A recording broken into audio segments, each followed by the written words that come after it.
Global University, in association with Google Developers Group, is elated today to organize, for the first ever time in Northeast, a Google Developers Fest in its premises. And it gives me immense pleasure to welcome you all to DevFest 2022. The Assam Royal Global University is a leading private university of Northeast India, which started its journey with the establishment of the Royal Group of Institutions in 2009 under the leadership of our esteemed Chancellor, Dr. A.K. Pansari sir, which later in the year 2017 was established formally as the Assam Royal Global University. The Assam Royal Global University has been ranked as the #1 private university of Assam by Education World, with repute of having world-class architecture held together by a highly qualified and well-experienced intellectual capital. The Assam Royal Global University is currently offering more than 130 programs under 27 different schools. The university is committed to providing exceptional undergraduate and postgraduate instructions, keeping itself at par with ongoing and latest research and innovation both in non-technical and technical domain. The Royal School of Engineering and Technology and the Royal School of Information Technology, the Assam Royal Global University, has hosted a number of technical events over the years, encouraging students from across the Northeast to demonstrate their technical propensity. Google Developers Fest, or DevFest, as they call it, are local tech conferences where professionals from the Google Developers Group guide the participants through the know-how of the technical industry, directing them towards the right skills and expertise required to make a mark in the software industry. It is indeed a fortunate moment for us to be able to host DevFest 2022 for the first time in the premises of the Assam Royal Global University.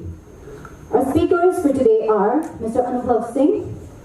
Mr. Anubhav Singh is the Chief Technical Officer and co-founder of Dinopi Inc., who started his journey at the early age of 15 when he built from scratch a social network and search engine.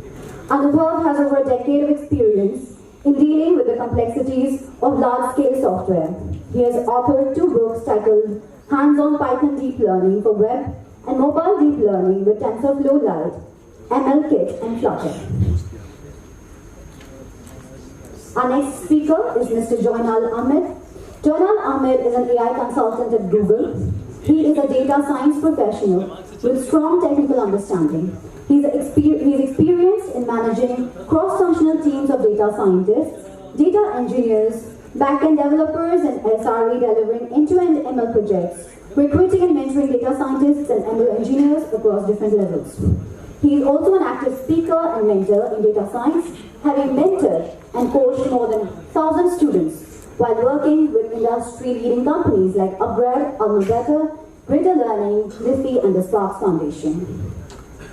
Then we have Nadir Hussain Laskar. Mr. Nadir Hussain Laskar, a software generalist, has been working with React Native application, React Web application, Android application development, blockchain technology, AWS services, Firebase, Node.js, and JavaScript. He has published 2 extensions to the Chrome Web Store. He has also published 3 Firefox add-on with 4K plus downloads.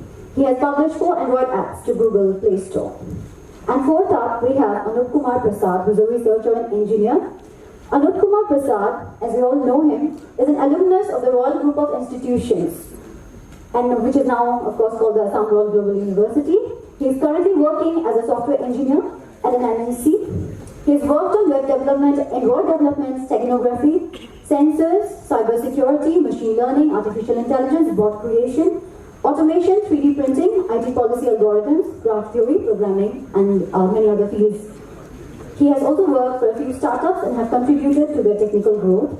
He has adequate knowledge on startup formation and the work culture.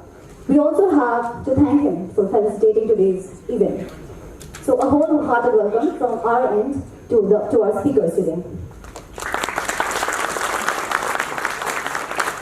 I also take this opportunity to welcome amidst us our Honorable Vice Chancellor, Professor Dr. S.P. Singh, Honorable Pro Vice Chancellor, Professor Dr. Rohit Singh, and respected Registrar, Dr. Diganta Munshi.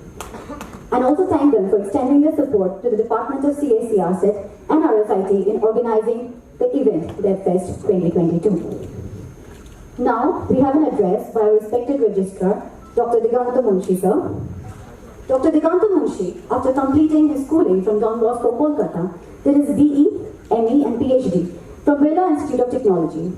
He is also a certified lead auditor of quality management system.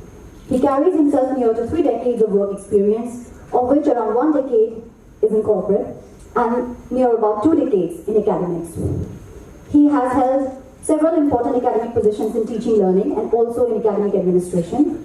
His earlier assignment was with the Kaziranga University, Jorhat, as a registrar as well. Sir, I request you to kindly deliver your address.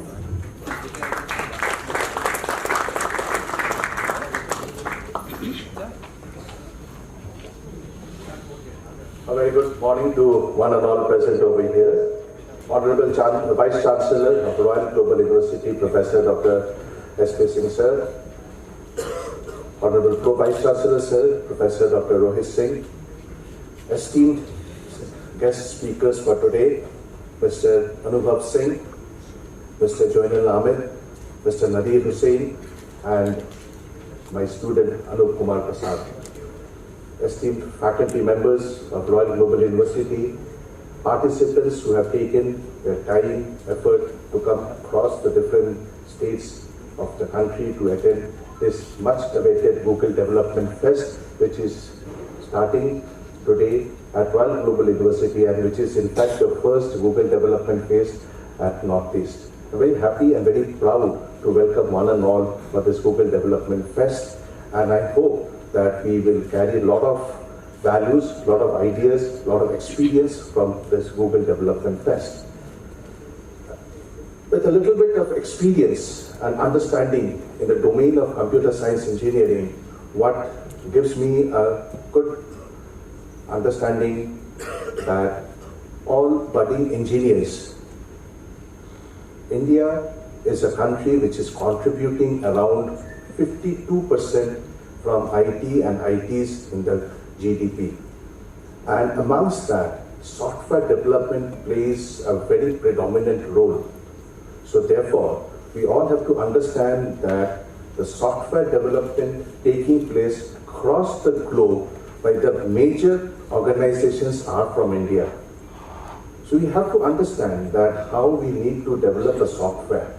For that, we need to understand what is most important that we need to frame so that the software has its own meaning, the software has its own value towards the utilization.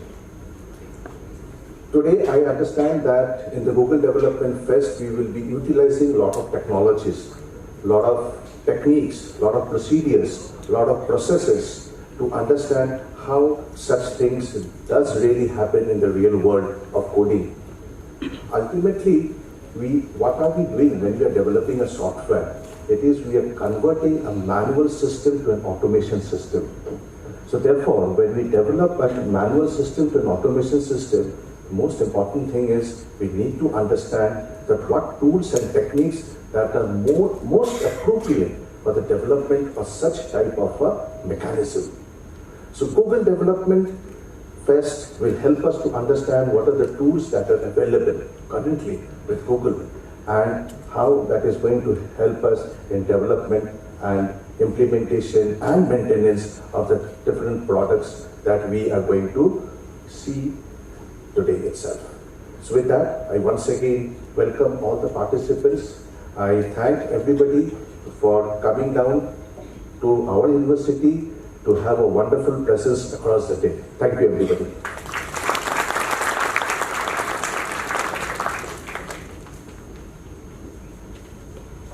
Thank you so much, sir.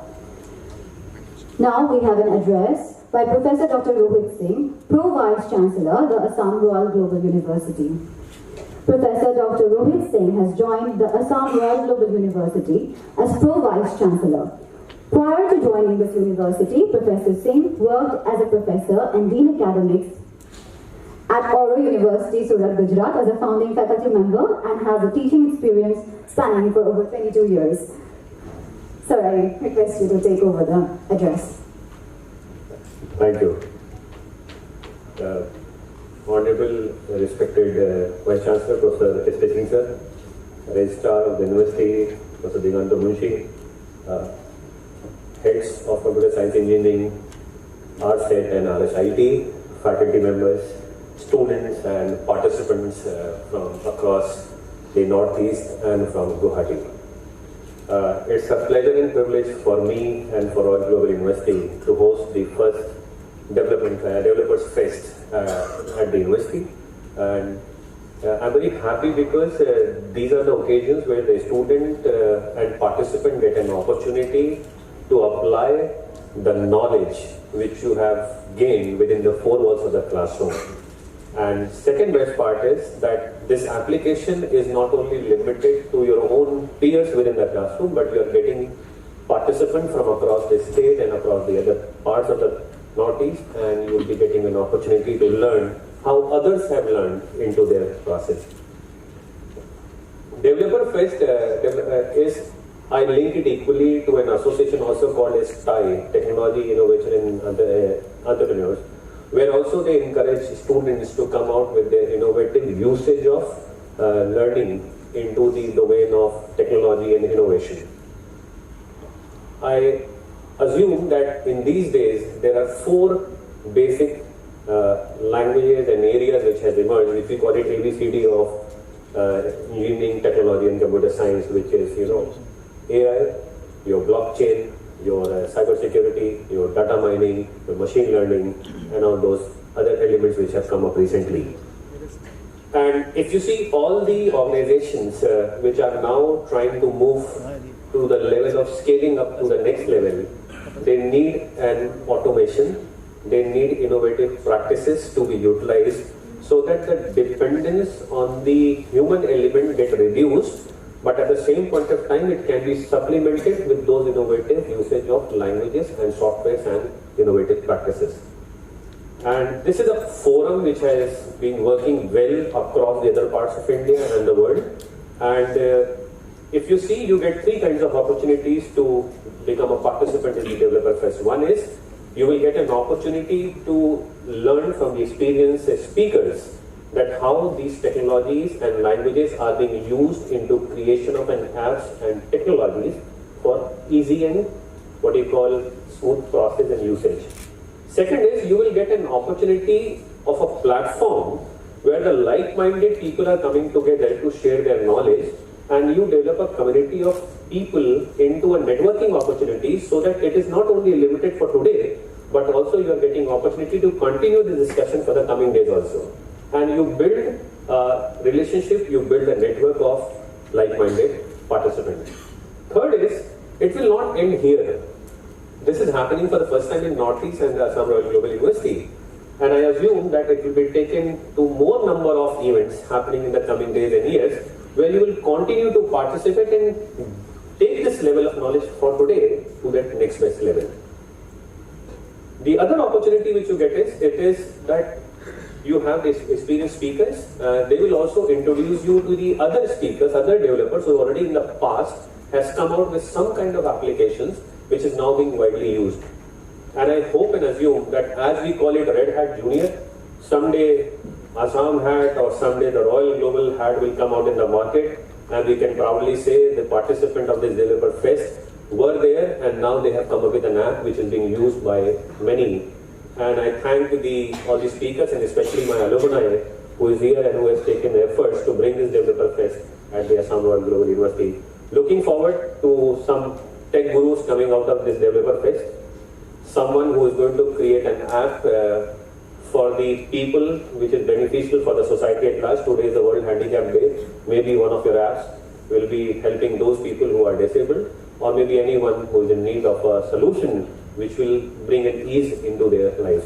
Looking forward for some of those apps coming out from this Developer Fest. Thank you so very much.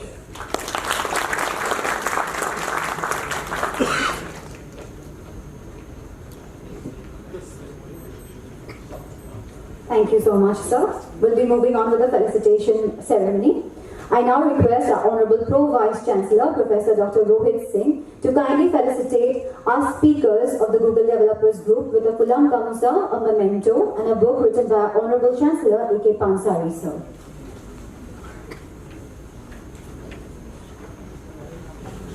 I'd like to invite Mr. Anubhav Singh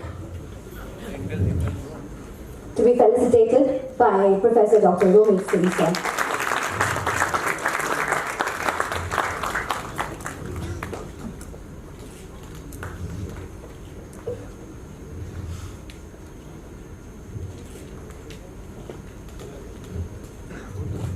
Next we have Mr. Joymal Ahmed to be felicitated by Dr. Diganta Munshi, sir. And Nadir Hussain Laskar to be felicitated by Rohit Singh, sir. I also invite Anup Kumar Prasad to be felicitated.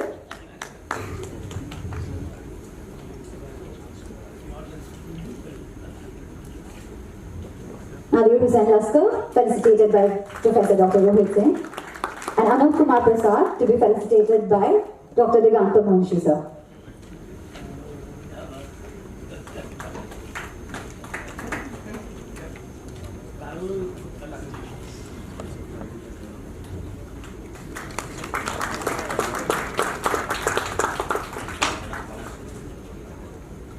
We'd also like to felicitate the organizers of the GDG.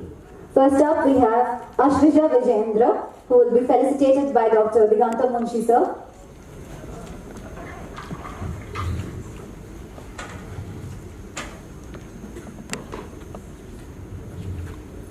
Iftikhar Hussain Chaudhary to be felicitated by Registrar, sir. Iftikhar Hussain Chaudhary.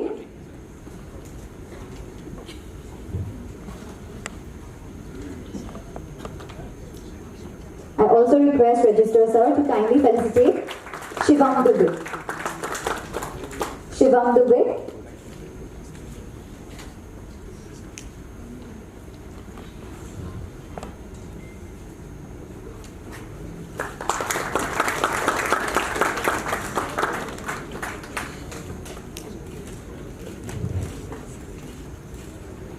Thank you so much.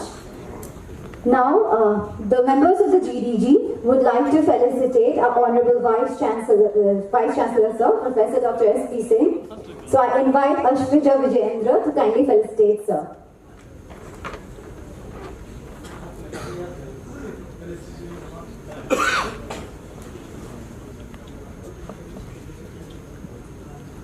A big round of applause, please.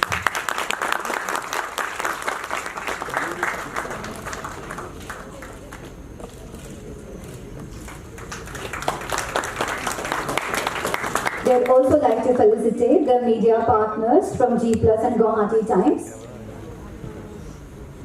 So I kindly request them to kindly come forward.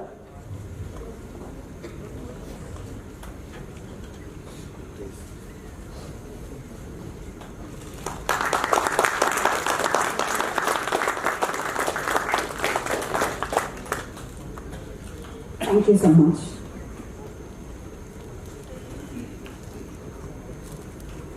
Today we are indeed very grateful to be joined by Honorable Vice Chancellor Professor Dr. S.P. Singh, sir, who has taken out his precious time to be with us here today. So I'd like to introduce sir. Professor Dr. S.P. Singh is the founder Vice Chancellor of the Assam Royal Global University, Guwahati, and is presently serving the third tenure as Vice Chancellor of this university. Professor Singh has been heading institutions of repute since the last 20 years and is having 32 years of experience in teaching and research. Prior to his current position, Professor Singh was the Director, Sherwood College of Management and Vice Chairman of Sherwood Group of Institution, Lucknow, from 2001 to 2009. He also worked as the Founder Director of Royal Group of Institutions, Guwahati, from 2009 to 2013, and later also served with MIT Group as Senior Vice President and Founder Vice Chancellor of MIT University, Chhattisgarh, from 2013 to 2016. Presently, Professor Singh is holding many important positions, including the member of the Executive Council of the Digbrugh University, as Honorable Governor's nominee, Assam Task Force, active member of the Universities Federation Indian Chapter since 2019. He has also been conferred with the Ambassador for Peace Award by UPL, South Korea, member of Indian Chamber of Commerce, National Expert Committee on Higher Education and Training. Sir, I'm handing over for your address, handing over the mic to you. Thank you so much. Thank you so much, Parishmita. Good morning to everyone present here. I was just thinking while sitting there and since morning that I'm not a man from technology, neither an engineer, nor I am much aware of computers and computer science. Before taking the names of everyone, I just want to have a confession that I used to hate computers. And when I was the director of Sherwood College of Management way back in 2001, I say, this box I hate like anything because this is taking my life away from my life. So I begin from there and I will just tell you how the things transition has happened. Thankfully, something great has happened that I need not to go to computers, thankfully, and even then I became the Vice Chancellor, with due respect to you people sitting out here, because the whole transition happens from mobile to mobile. So my computer is working like my mobile is working like computers, or maybe like supercomputer, and I'm very comfortable working on mobiles than to working on laptops and desktops, and I never worked, honestly. So this may not be taken as a negative comment. I request you, this may be taken as a positive comment. I will tell you why.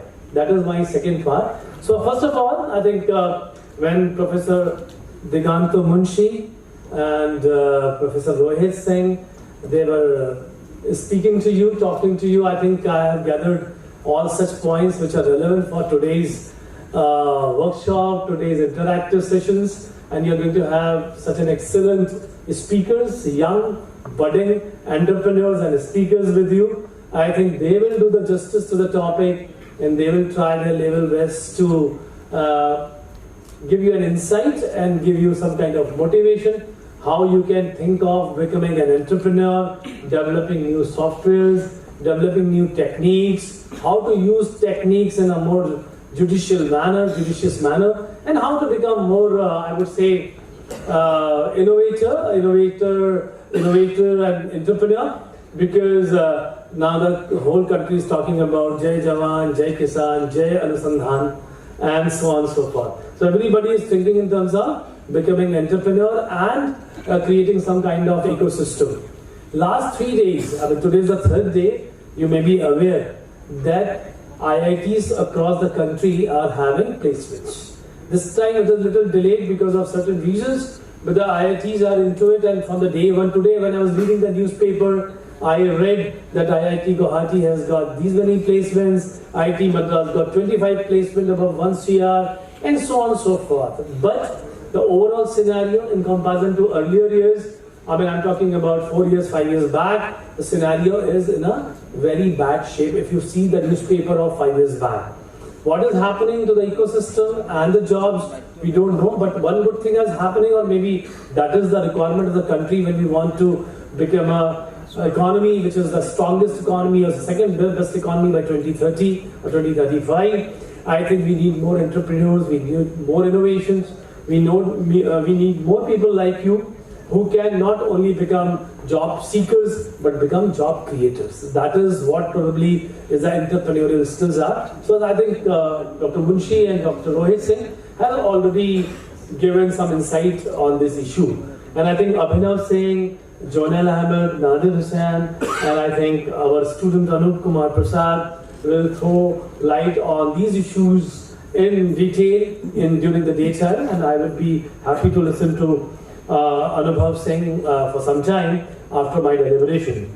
Asrija, thank you so much for organizing this, and Iftikhar Hussain Chaudhary, Shivang Dubey, and people from G Plus and Guwahati Times, thank you so much for being a part of it, because it is not only an event for the sake of an event, it is basically the duty of Royal Global University or educational institution to create such kind of platforms, such kind of networking platforms, so that people come together, can share their ideas, can bring it together, the ideas and innovations, and can synthesize it, as Rohit has said, for something to be given back to the society, and maybe in the today's time, and today we have a disabled day, so something for the disabled. So that is all should be always there in the mind of the, not only making money, not only becoming a big entrepreneur, but also giving back to the society should be the basic objective of all the innovations and entrepreneurs. That is what I expect from you young people, and that is my advice to you also. Anup Prasad, thank you so much for bringing it here, and he was the instrumental for bringing this whole event here. And I think as an alumnus of Royal Global University, as an alumni of Royal Global University, I'm very sure he will keep on bringing in such kind of efforts, and that's why I always appreciate our students who are our alumni, who are doing well, and they are not only doing well, they are giving back to the institution is also a great thing, which every alumni should do, so that the next batch of alumni should be proud of the earlier alumni, and this process of alumni association and alumni interaction will make this institution bigger and brighter and more successful in due course of time. One piece of not advice, but one thinking while I was sitting there, I was trying to read and find to, Google is a handy source. When you have an idea, you're trying to see that your idea is how much appreciated in the ecosystem of technology and the world. I was just trying to find out something on how to remain human in the era of artificial intelligence. How to remain human in the era of technology. How to remain human in the era of machine tools. How to remain human in the era of business and competition. And there I would like to say a few things. Maybe please don't take it as advice, take it as a suggestion, or may not be as a suggestion, take it as an idea only. Few things are very important in life, and that I as a teacher have understood in the last 32 years, and as a head of the institution in the last 20-21 years, that nobody can, not even a single supercomputer or the best supercomputer of the world, can take the human face of a human. The compassionate behavior, the soft skills, the way you network, the way you appreciate, the way you behave, I don't think so in coming time ever computers will take over it. I was reading many earlier also articles. Professor Mantha is a very veracious writer, and he keep on writing on artificial intelligence and big data. I read all his articles. He was the former chairman of AICTE and a renowned academician. Every time he writes and every time I read, I wish that what is the next generation doing, and what the next generation, not you, maybe after you will be doing, and what you will be doing. So many things come to my mind, and what I can recall, some of the things are that coaching, collaborating, and networking. These are three things which not the technology will take over.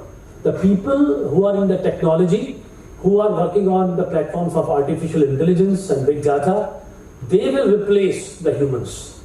But computers will not replace the humans. Who will replace? This generation of humans will be replaced by the next generation of humans, but not the computers, but those generation of humans who are working on big data and AI. And those humans will be human or not? That is a question. And those humans will become computers or will remain human? That is another question. So on that perspective, the very, very important point, and I would request if you can read more on that and understand what I wanted to say here is that while you become more technology savvy, while your 100% time is devoted or maybe 90% time is devoted to technology and on the computer platforms or maybe on artificial intelligence, you try to become more human. Why? Because it is predicted that people who are working on these technologies, if they will leave their human face, they will be redundant after some time. The people who will learn better human skills will lead the world, will lead the society, will lead the humanity. And why I'm saying this, it is not my understanding, it is the understanding of Harvard, Stanford, or maybe any best institution of the country in the world. Harvard, the best course in the Harvard is behavioral skills, not computer science. Why I'm telling you, and Royal Global Universities also fortunately have that subject in built. So why I have put up this point? Because I have just read that soft skills, creativity, good judgment will only be taken by the people who are into technology world, not only based upon the technology data and technology help, but based upon their other skills, they are human skills. So my just understanding, and that is what I learned in life. And if you think I'm little prudent, please take my these words not as an advice, food for thought, read on it, and keep on working on computers, become the best entrepreneurs, have biggest innovation, but read also about Nobel laureates, how simple they are, and how simple they are, that's why they have become Nobel laureates. So my best wishes to all of you. God bless you. Thank you so much.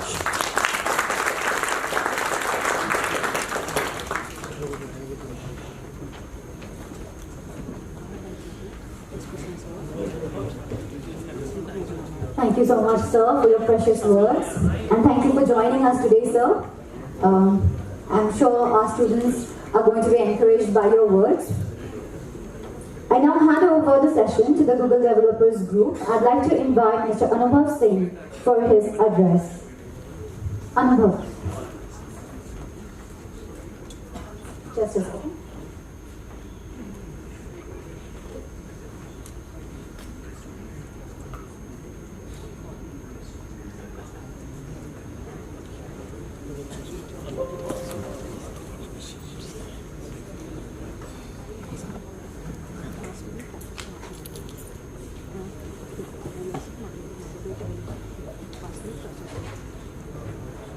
So the session will be taken over by Ms. Ashwija Vijayendra, who is the organizer of GDG. So I hand over the session to her first.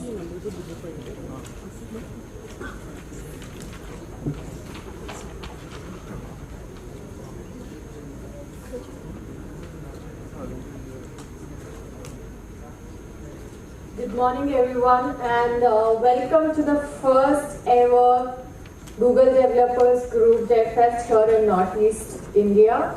I'm so glad to see everyone here at this time of hour. I know it's a Saturday, so everyone must be wondering why we are here and is it even worth it, and let me tell you, it is worth it. So we'll start with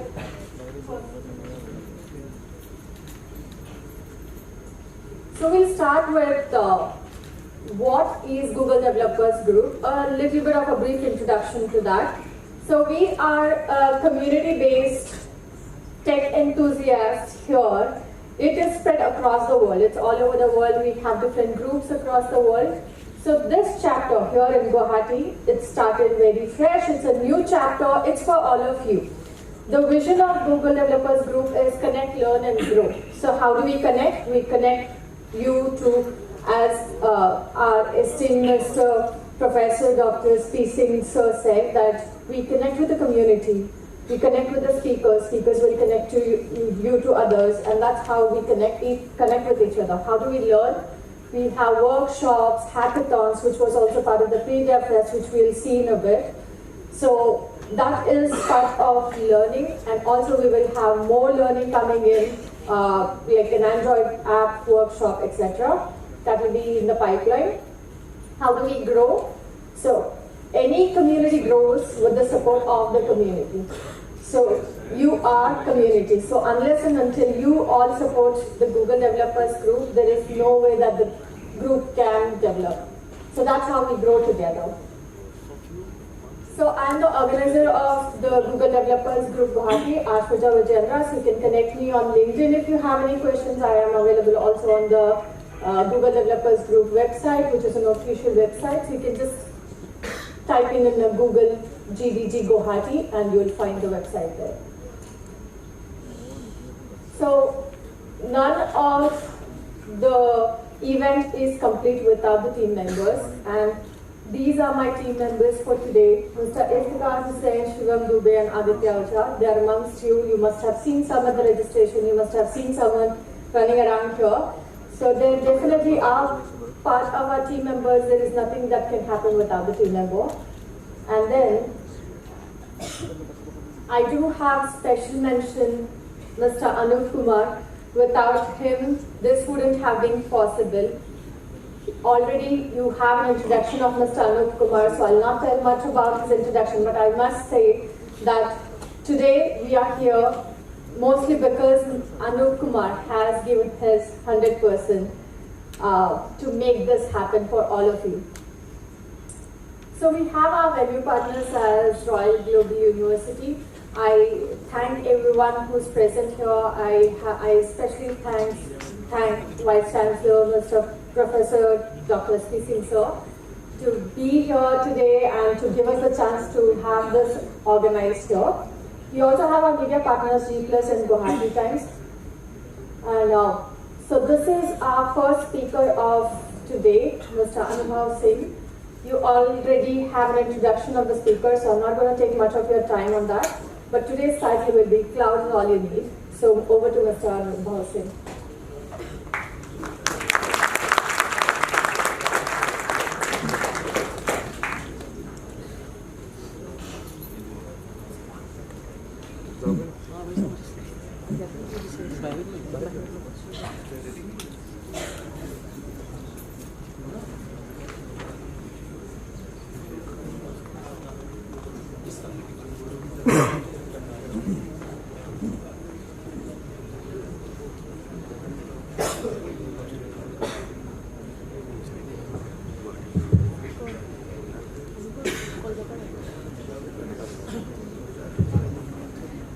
Hi, good afternoon everyone.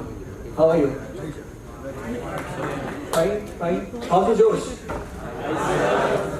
How's the Josh? Yes, that's better. Yep. Cloud is all you need. How many of you have got an introduction to Google Cloud before? Google Cloud, have you heard of Google Cloud? AWS, Amazon? Amazon suna hai? Right? Hindi is fine with everyone? Hindi understands? Everyone understands? Anyone who does not understand Hindi? Someone in the back? Okay, one. Let's try. I'll try not to switch to Hindi, but then that is my default language, right? So we'll stick to English as much as possible, but I might just put in a word or two in Hindi at times. I hope you will be able to understand it. Nothing complicated. Cloud is all you need. A very quick introduction to me. I'm a CTO and co-founder of Dynapy Inc. and a couple of books written. Intel Software Innovator, Google Cloud Champion Innovator. In case you want to know anything about all of these, or maybe even about Google Summer of Code, just ping me anytime, anywhere, on any platform. I'll be sharing all my contact details at the end of the presentation. Okay, so this is interesting, right? In case you are interested to claim unlimited t-shirts, yeah, can we turn off the lights maybe? It will probably be. Thank you. Yes, if anyone is interested in claiming a lot of t-shirts, I'll give you the opportunity. But there's a catch. There's Dwight stopping you, but then you will get this QR at the end of the presentation. Is that fine? Everyone will stay with me? Koi room se bahar nahi jayega? Perfect. Yeah, I asked you that because the first part of the talk is going to be a slightly boring. No worries, why the topic? Right, so have you heard about Google Cloud? Yes? Yes?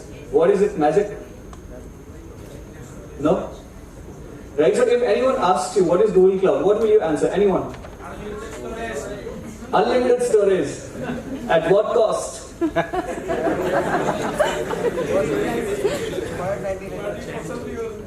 Burning fossil fuels. How? On Google Cloud. Your Google Cloud is probably running near a petrol pump near you. You're burning fuels there. Anyway, yeah. So on cloud you can have, obviously you can have unlimited storage, but then it's just storing on someone else's computer, and you will have to pay the rent, right? So obviously it's not magic. There's a lot to cloud, and there's this very important thing about cloud. What cloud can do for you? In the next 3 to 5 years, cloud is expected to grow. Just in India, the revenue is expected to grow multiple folds, right? And that is where we come in, right?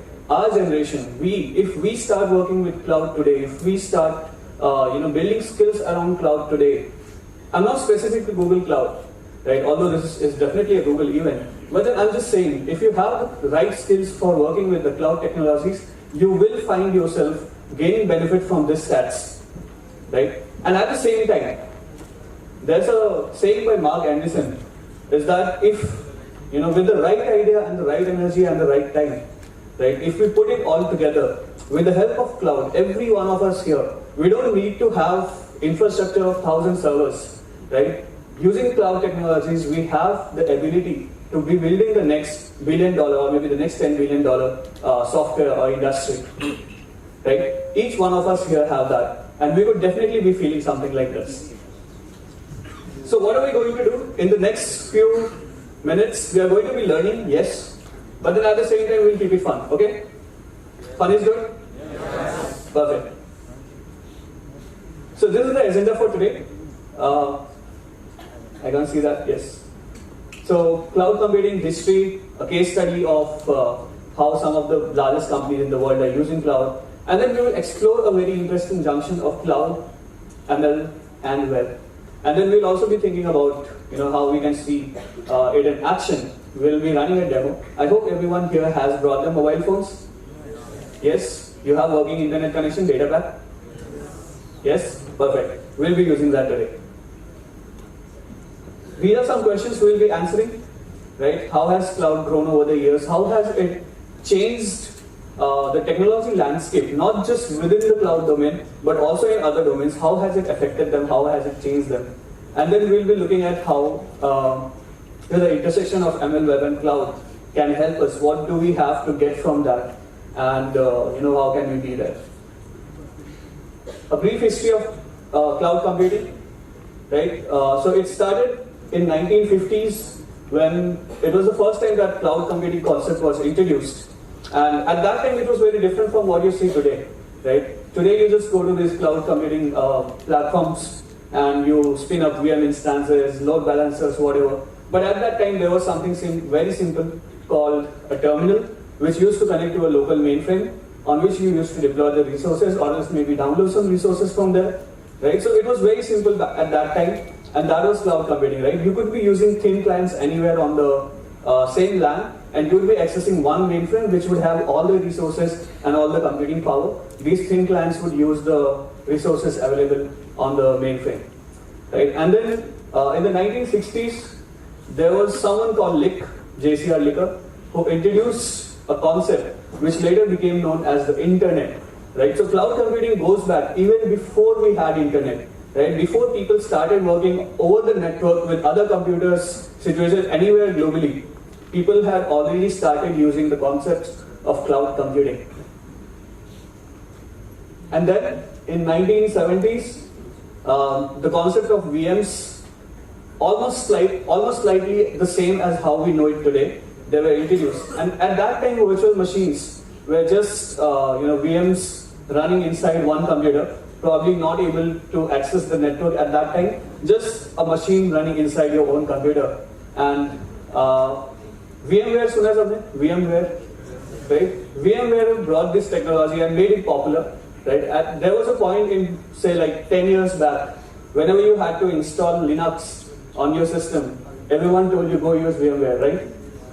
So VMware made it popular, but then from here, where do we go, right? So once the VMs were there, so there was a person called Ramnath Chelappa, right? And he said that at one point in future, cloud computing will make it such that whatever cloud computing resources or computing resources we are using, it is not limited by the resources which are available physically, but it is limited by the need of that particular business, right? So whatever may be the need, cloud computing will help you scale up to that need, irrespective of what you have physically present at your location, right? And Salesforce introduced at the same time in 1999. Salesforce was one of the first companies to come out with providing cloud services commercially. And Salesforce, as you know today, is one of the largest IT companies out there. And then in 2000s, AWS introduced Google Cloud started their work, right? Google Docs were introduced in these times. And then Netflix came. So Netflix was a service which was entirely based on cloud. right? Even from day zero, their entire service offering was based on cloud, right? So it was obvious that with the growing of cloud, Netflix too would be able to scale higher. We'll see that later. And then in 2010s was an exciting time because a lot of cloud companies came up in a very strong fashion, right? AWS, Google Cloud, Azure, all of them started getting very serious about the business opportunities in cloud. And in 2010s, we had a number of them shift their focus to cloud technologies and offering cloud technologies commercially. And today, the largest providers that we have in the cloud domain, almost all of them came up in these 2010s time. After that, I don't think I need to trace anything further because I'm pretty sure all of you have already seen what happened after the 2010s, right? We are hardly into anything into 2020s. And then now this part is exciting, right? I am going to show you some trend graphs in which we'll be trying to trace how cloud technologies have made an impact on related technologies, right? So if you look at the growth of cloud in the last 8 years, the blue line, right? You see how it has grown, almost double since 2014. In the last 8 years, it has grown to double the amount of popularity that it had, or in your terms, right? How would you call it? Do you recognize this guy? Yes. Right. So the stocks of cloud services providers have actually gone up multifolds, right? A lot of providers now rely on their cloud wing to provide a lot of their business, right? Cool. So if you look at software as a service, do you know any examples of software as a service? Sorry? Gmail, yes. Pretty much any website that you use only specifically as a website, right? It's mostly just a software as a service application. And software as a service took a very huge rise with the rise of cloud computing. Before that, it was not possible to insanely scale these applications. But then as cloud computing concepts and as cloud computing offerings kept growing, these SaaS platforms kept expanding to an unlimited scale. Right? So when someone says unlimited storage, that is only possible because these people are able to provide you with unlimited storage. Right? There's no single person who can say that, hey, I have unlimited storage on my laptop. That is not possible.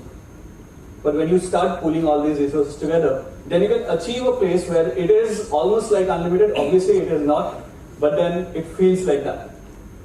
And what does this tell us? Software as a service, right? Cool. If you look at the programming languages, how many of you have any experience with any of these? PHP? PHP? Yeah, the yellow line is PHP and Python. Okay, so the red line is Python, right? If you see their graphs, what can you deduce from this? What can you tell from this? What happened with Python and PHP? There's an intersecting graph, right? The popularity of PHP came down and the popularity of Python went up while cloud computing was getting more popular. Any guesses why this happened? Syntax did not get easier. The language pretty much maintained the same syntax. No language will change their syntax overnight. Sorry? Shorter syntaxes is not the answer. Java is still popular. Any other guesses? What has this got to do with cloud? Scalability. Scalability. PHP is very scalable. Facebook was running on PHP. Facebook was built on PHP and probably even today they might be using components of it, I'm not sure. They probably shifted to, what was the name of that language? PHP, LLVM, a combination of that. I'm forgetting the name. I think it was called HAP or something. But then they scaled PHP as well. No issues there. Is of scripting?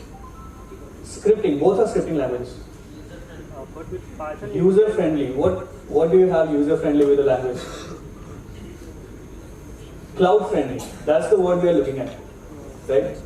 So when these providers came up, GCP, and other providers, all of them came up with offerings in which they had native platform support for languages which could work very well asynchronously, right? So these languages were JavaScript, Python, and then later on Go, right? So these languages which support asynchronous operations very easily, these languages were very strongly supported on these platforms.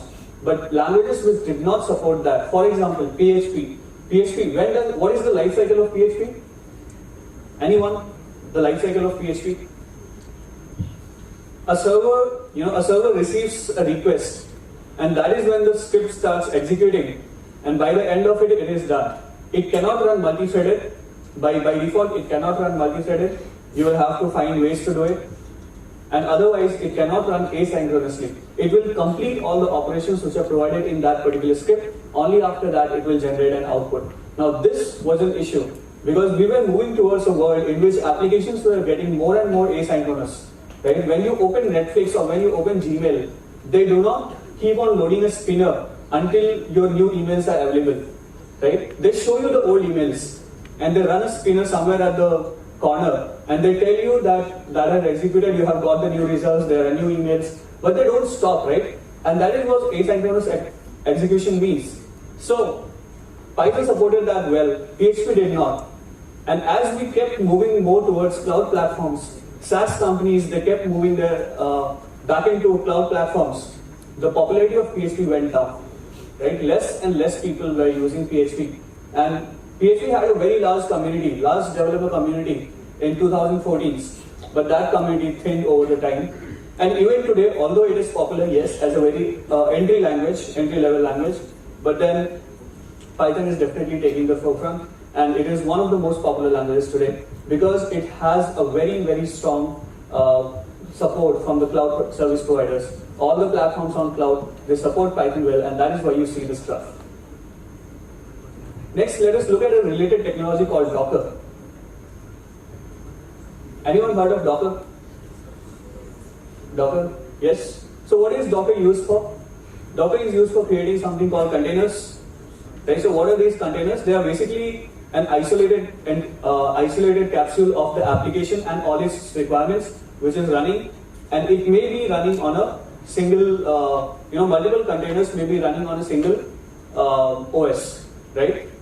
So this was what Docker provided, and this was a technology very much related to cloud. And in fact, whenever you are working with cloud, you come across containers pretty much the entire time, and that is why this related technology, it also grew very much.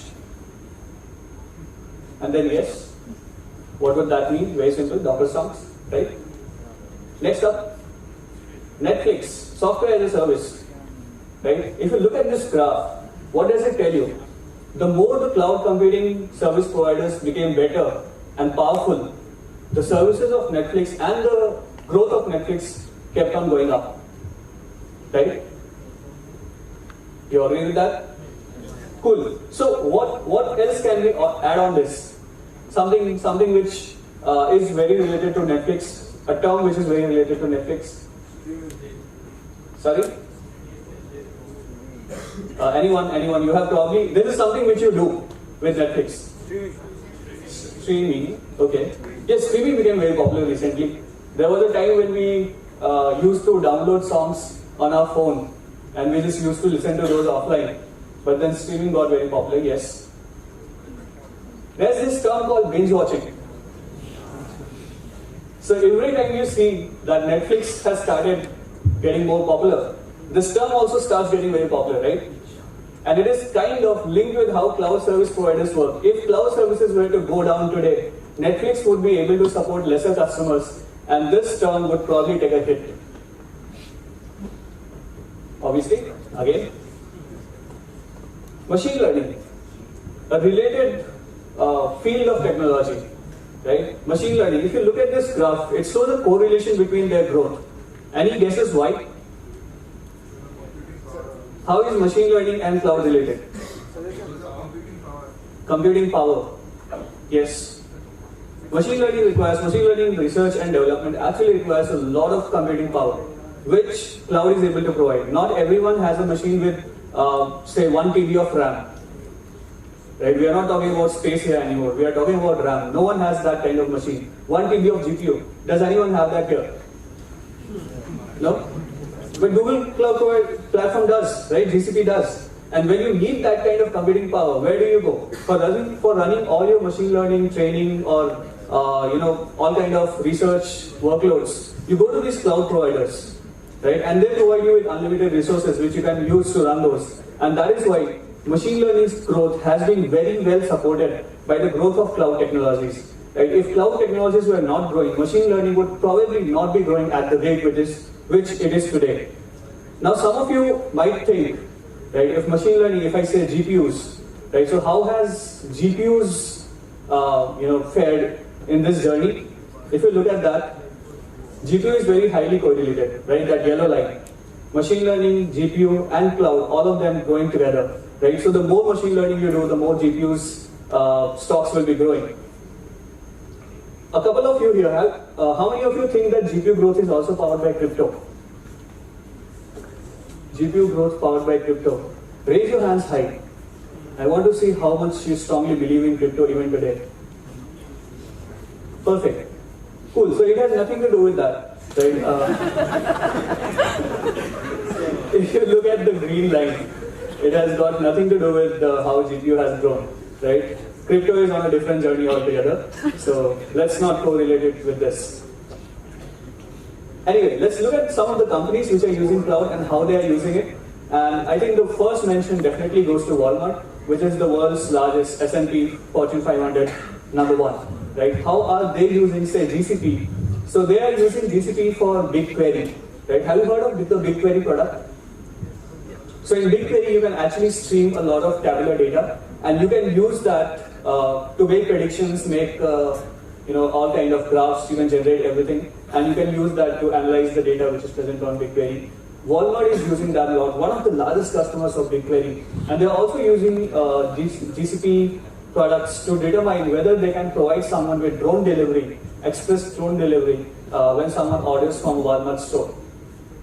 And then obviously one of the largest companies, in fact the largest companies with the largest cap, Apple.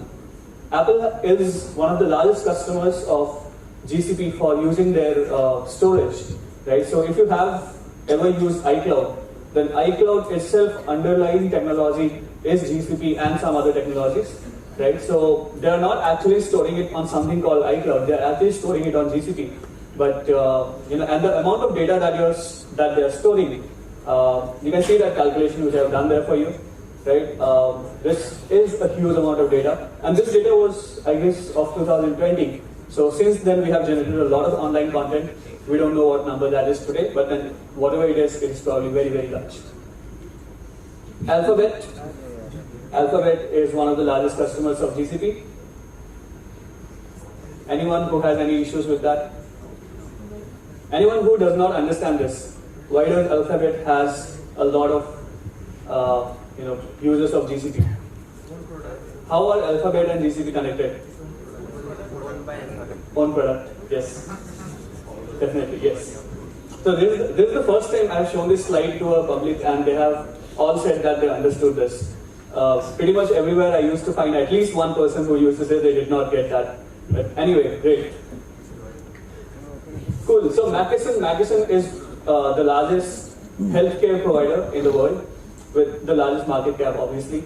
And they have been using Google Cloud's healthcare API to build their platform and to better run their retail division, the pharmacy retail, so that people are getting the right kind of medicines at the right time. And that was a very quick study. Let's look at cloud, ML, and web. And when I say cloud, ML, and web, the junction, right? So what are we talking about? We are talking about web apps, right? Because web is included. We are talking about web apps, which include ML models on them. They are doing some kind of machine learning on those applications. Any examples which you can think of? Websites which use ML? Where have you seen that? Yes? Sorry? Netflix uses ML to... Netflix is a great example. Anyone else? Amazon uses machine learning. How can you say that? Give me an example. For recommending products. For recommending products, yes. when you have this product page on Amazon, if you scroll down to the bottom, they show you similar products which people have bought. Any other examples? Facebook. Facebook, definitely. Instagram, yes. Cool. So all these machine learning models, they are all running on the cloud, right? All of them are running it on cloud. In case of Facebook, Amazon, or Netflix, or even Instagram, highly available. It means that that particular application which is delivering the ML model recommendations or whatever they are delivering with ML, they are highly available. Means that they do not crash or they do not give up on you, right? Whenever you make a request to that server, you still get a response every time, right? And they are able to recover quickly from faults. So that is what cloud provides you. And the example of Netflix, right? So Netflix, if you have seen something like this happening to you, right? One episode after the another, you complete a series and they know exactly what you want to watch next, right? And then you watch it, and they stop you at such a point that you want to watch the next episode, right? Any new releases coming up? Don't let me know. I'll watch it entire 1 minute. And then TikTok. How many of you were using TikTok? Be honest. No one. Very interesting. TikTok. No one used. Instagram Reels. Today it's Reels. Raise your hands. Couple of honest people in the back. That's all. And in the classrooms, everyone, I'm pretty sure. Right? How many of you in the back are still doing this? No one? Okay, you're probably thinking, how does he know? Anyway. And obviously, Google, knowing what you're going to search for, right? Look at the content recommendations. Right? As you start typing, they know exactly what you're going to search for. Right? It happens. Yeah, it's yes, one of the best applications of AI which we have seen for a very long time, right? This was one of the first places where they were actually using AI to predict on the fly while you were typing. Anyway, so this is exactly what we are looking at by all those examples. We are looking at this junction importance, that it opens up a wide array of opportunities which traditional software applications usually did not have before, right? If you look at applications which were there existent, right? No longer. If you look at, say, Yahoo News, right? Do you remember Yahoo News? How many of you have used, say, AOL, Rediff Mail, right? So all these portals, these were web portals, right? And they used to project themselves as the first phase of internet for you, right? They used to advertise themselves as that. Right? Whenever you open your browser, the first page should be probably Reddit, probably Yahoo, or probably any other such portal. Right? What did they miss out on? Content recommendation. They were giving you news of politics which you are not interested in. Some kind of political event happening in Africa. Why would you be interested? Right? So they were giving you content recommendations without using AI. And that was the mistake which they did. They did not leverage the power of AI to give you content that you were interested in. Right? So probably all of you might be using some kind of news websites, and these give you the news today. If you use Google Discover, Google Trends, right, whatever comes up when you open your browser on your phone for the first time, if you see all the content there, that is very much strictly aligned towards your interests. In fact, you have the option of going and choosing the interest that you have so that they can recommend you better news, right? So all these opens up the array of opportunities for these applications to recommend you content, to give you the content which you require. At the same time, not every company is going to invest in a huge amount of infrastructure. Maybe a local pharmacy. What if they want to sell their products online? Do they have to buy servers? Do they have to set up the entire server thing? They do not, right? Just go on the cloud, take a online VM, deploy your website there, and you are done, right? So companies which do not want to invest in buying infrastructure, cloud is definitely for them. And for startups have leveraged cloud a lot, right? Even today, probably the largest customers of cloud are startups. The reason being that we want to get things done quickly. We don't want to spend time and effort on building and managing a data center or maybe a a server setup, right? So that is what cloud facilitates for you. And then where can you actually find it in action, right? Cloud ML, where can you find it in action? A couple of places. So wherever you can see content recommendations based on activity. What do I mean by content recommendation based on activity? Content recommendation is definitely a thing. What is based on activity? Google News. Any guesses based on activity? Google News. Google News. Okay. Not much, but yes, definitely. YouTube. Right. Say for example, if you play for half an hour, just half an hour, if you play bhajans, what will Google think about you? It will think that you love bhajans, right? From morning to night, it will suggest you bhajans. Try that, right? For the next 15 minutes, just 15 minutes, the next 15 minutes of my talk, play bhajans on your phone. See what happens, right? It is based on activity. They are tracking what you are doing, and based on that, they are recommending you the next step, right? What is the next step? More bhajans. Yes. Customized promotional offers. Customized promotional offers. Very interesting. Zomato, Swiggy, available in Guwahati. Have you used them? Yes. So on Swiggy, if you are looking for biryani, and you look at a number of shops of biryani, and then you don't order, what will Swiggy do? It gives you a notification with 10% discount. They are like, please have biryani, right? And this is what is happening. They are giving you promotional offers based on your activity, right? They are customizing those offers for you. If you decline that, if you again go and look at more biryani and not order it, they will give you a discount for 20%. They are like, you will have to have biryani today. Unusual activity detection. Have any of you been logged out of your Google account? Or maybe Facebook or Instagram, saying that we have detected unusual activity on your account. Malik ko nahi pehchante. Right? Happened to you? Unusual activity detection, right? When you log in from a new place, when you log in from a new browser, when you log in, say using a entirely different method, right? Then they ask you to verify your thing because it is unusual. They are detecting what is your behavioral pattern. They are detecting what naturally, usually you do. And then all of a sudden when you change this, say that this is unusual, please verify yourself, right? And then eligibility determination for services. A lot of services determine your eligibility. You have to apply for it first, right? And using AI, they determine whether you are eligible for it or not, right? Credit card application, deny हुआ. How many of your students here? होगा, right? सबका दिन आएगा. So when you apply for a credit card, all these companies, right, these credit agencies, they provide you with a score. And these banks, they use that credit score and other factors.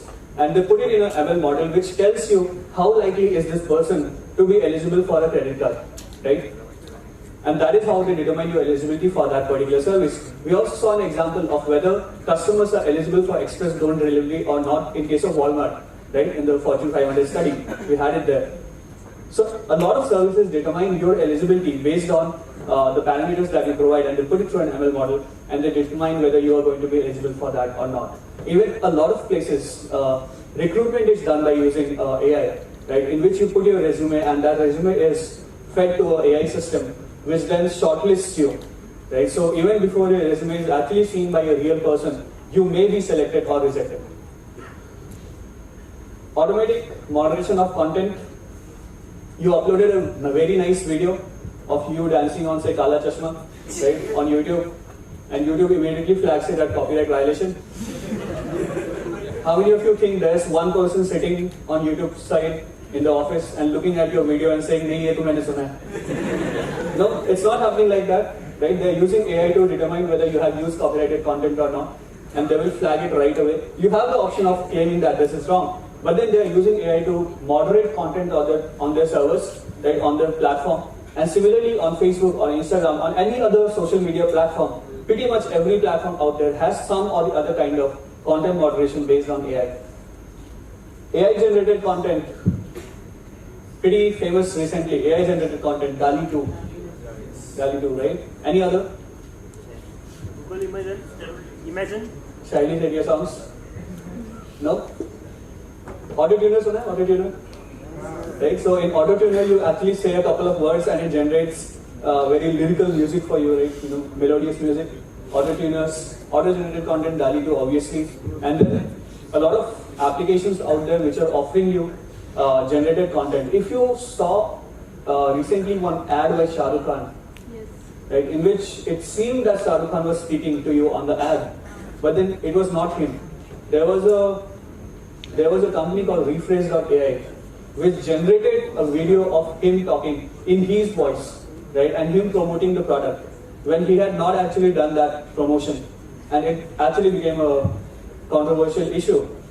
But then something which happened probably 2 or 3 days back, there was a court ruling which said that companies are not allowed to generate the voice and image of Amitabh Bachchan. This happened just 2-3 days back, right? So there's a lot of companies which are generating AI generated content for you. Even in a couple of movies you will see AI generated content today, right? They're using AI to generate imagery, backgrounds, or even sometimes people, right? They're using to recreate those people who are not available for shooting on that day. They're just recreating those people. So a lot of AI generated content happening, and you are probably seeing it on the websites as well. So where does this place you, right? This junction of cloud, ML and web, where does it take you? Where does it place you? What skills do you need, right? So any guesses what skills will you need for this? What skills do you need to work on for this? Problem solving. There are 3 terms which I've been saying. Cloud, machine learning, and web, right? Pretty simple. Tab se bol raha hu, right? What roles can you fill? When you have these 3 skills, what roles can you fill with these 3 skills? Cloud administrator, cloud architect. Backend developer, definitely. It's actually written there, backend developer, DevOps engineer, machine learning engineer, and solution architect, definitely, right? So when you do all these 4 roles, are you going to be paid for one role? You are going to be paid for the entire team? Right? Is that right? You are doing 4 roles. Why should you not be paid for the entire team? Is that right? Or do you not want to demand that? Anyone here who wants to become a solution architect or something like this, wants to have all 4 roles on their profile? No one? Cool, let me introduce you to what it does for you. It takes and everything. When you do all those, you are actually a chief everything officer. Right? You are doing everything. You are doing the backend, you are doing the DevOps, you are doing the machine learning. Why not? Everything officer. Right? What it means in technical terms is you are a technology generalist. Right? Like Nadir. He is a technology generalist. What does that mean? Technology generalist. What does a generalist do? What jobs are available to generalists? Are you going to put a person who has all those skills, are you going to put him in one role? Like out of these 4, pick your best one. Are you going to do that? No? So these are the roles which are available to someone who is a technology generalist. Right? VP of engineering, CTOs, product managers. They need to understand the entire stack which is there in their product. And for this, they need to understand all those technologies. Right? You cannot be very good at just one technology and be expected to lead a team of people who are working on different stacks. Right? So when you are a technology generalist, you become eligible for roles like this, and obviously for something like this to happen in your life. Right? Because these are the high-paying jobs. Agreed? So if you want to be here, you want to be that Rajpal Yadav technology generalist. Right? And then let's do a demo on this, right? A very quick demo. And this is where we'll be needing your phones. This is what we are going to do. Right? We are going to crowdsource an ML dataset. Right? We do not have a dataset right now. Right now we are starting from 0. And we will crowdsource an ML dataset. The crowd is here, you are the source. And It will consist of two parts. The first part is crowdsourcing the dataset, and the second part is making predictions. Right? This is what we are going to do right now. So let's start. Scan this, open it on your phone. Do not do anything till I say. Just open it. Just open it and let it be open on your browser. Do not do anything. Please do not do anything. Yes, you want to? Right.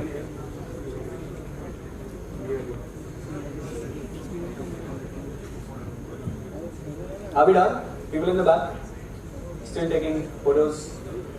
Yeah, I'll give you time for this because I want everyone to participate. The more the people participate in this, the better the results are.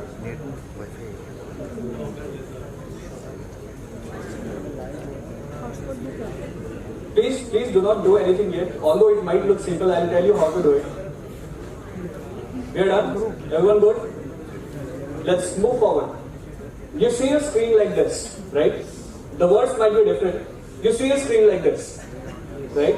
And there are four simple options, right? Is it very similar, slightly different, very different, right?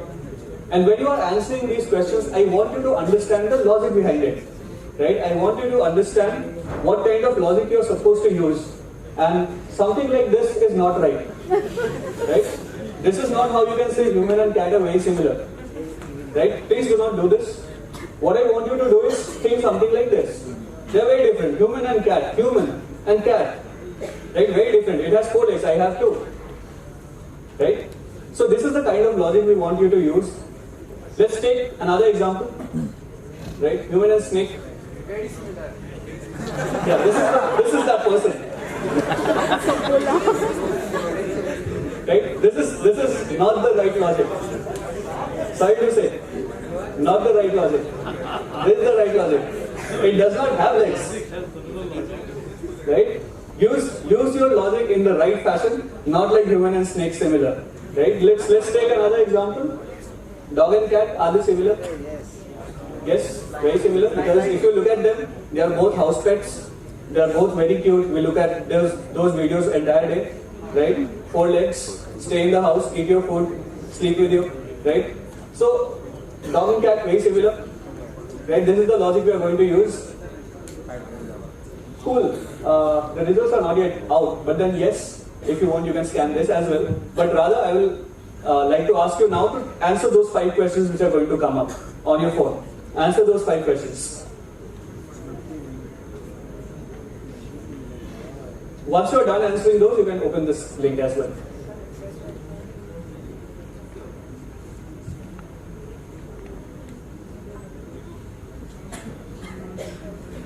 And while you are probably scanning this, I'll ask you to bring up the demo results. So initially we started with this data set. Right? We started with this data set, and is everyone done? Anyone who is not done yet? Not done yet? यार 5 question कुत्ता बिल्ली बताना है. क्या कर रहे हो? Okay, can you refresh this page, please? Okay, it's refreshing, but again it is a bit slow. It's loading, and here's the results, right? If you scan that QR, I'll send you that QR later on as well. If you scan that QR, you look at these results, and there's a couple of things which I taught you, right? There's the cat and dog, which has this dark green square, right? Which means a lot of similarity. And then there are squares with white color on them, which means no similarity. If you look at that, human and spider, it has a -26 score, which means no similarity between human and spider. You're very right. And then if you look at, say, buffalo and cow, there's a lot of similarity between them. This is something which you have generated, you have marked. You have said that human and monkey are very similar, right? So if you look at this data set, this entire data set, we did not have it moments ago, right? We asked each of you just 5 questions. And even in those 5 questions, I'm not sure if you encountered 5 different animals or not. But then we asked all of you just 5 questions. And based on that, we created a similarity matrix of 12 animals, right? So this is how you crowdsource data sets. Have you heard of Google crowdsource? Right? The way we contribute to these data sets is similar to this. They ask you probably 5 questions, right? They ask you probably let's say just 10 questions in a week, in a month. But then those 10 questions being contributed by 1 million people, what does it convert to? 10 million data points. And that is how a data set for ML is created. Right? If I wanted to make some predictions on this, if I brought a horse into the room and someone told me it is similar to buffalo in appearance, what else could I guess from that? What else could I predict from that? Is it different from a cow? Slightly. Right? It's probably very similar to a cow. Is it very different from a snake? Yes. If you look at the score between buffalo and snake, there's buffalo and there's snake. There's minus 14 score on that. Right? Not at all similar. So when you bring in a new animal and you start making predictions on that, you just need to have one association which is true to you, and the rest of the associations, your system will be able to figure it out based on what data set you have generated just now. Back to the slides, please. Probably F11, thank you. Yep, so this is what we did. We took 5 inputs from all of you and we used that to create a data set. And using that data set, you could make predictions about animals which are not on that list. And how would you be exploring it further? These are some of the resources which I recommend highly for studying something in this domain, the cloud, ML, and web domain. Although you can't see the links here, so I'll share with you the entire deck so that you can just go ahead and click these links if you want to. Cool. Questions? Any questions? Anyone? No questions? A very agreeable and smart audience. No questions, folks? सब समझ में आ गया? All good? कितने reels चला है पीछे? Anyway, if you don't have questions, then go ahead.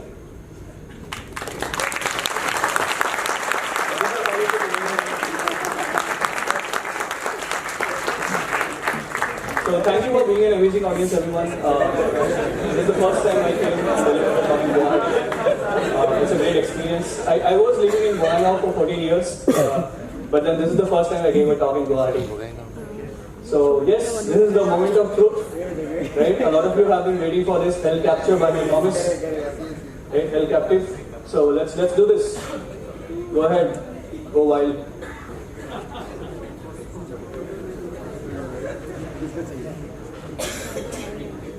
There are a lot of things you will remember me for, right? Probably some nice memes, probably a demo in which I asked you to answer some random questions, and probably a scam. Right? So this is actually the link to connect, to find the deck, right? Because I wanted to give you the links to the resources. So yes, please just have the deck. And yes, this is how you can get connected to me if you want to. The same word on any platform. It's the same word on pretty much every platform. Oh, if you like scanning, then definitely go ahead and scan. We can connect this way as well, right? Because I have been asking you to do scans a lot today. So this is how we can connect. So thank you everyone, and great to be a part of this event. Great to be at Royal Global University. Very, very beautiful campus. The moment I entered, it was pretty amazing. So thank you everyone. Thanks a lot.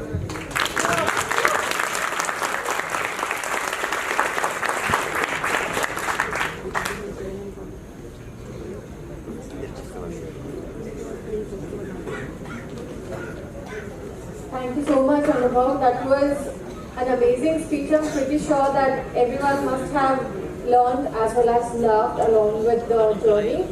So thank you so much for that. I am not sure if you have all scanned this. Yes. So this will lead you to a website where we can log in, and this is for the workshop that we are going to have at the end of the session by Nadir. So meanwhile, you can explore this app, you can explore this website, and you can explore what more can be done and what more will be done in the workshop. So Nadir is going to take us through during his workshop for that.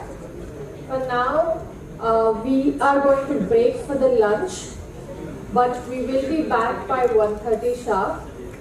I would request everyone to be back by 1:30 so that you don't miss on any of the speaking sessions or any of the workshops. So thank you. The lunch is served outside. Thanks everyone.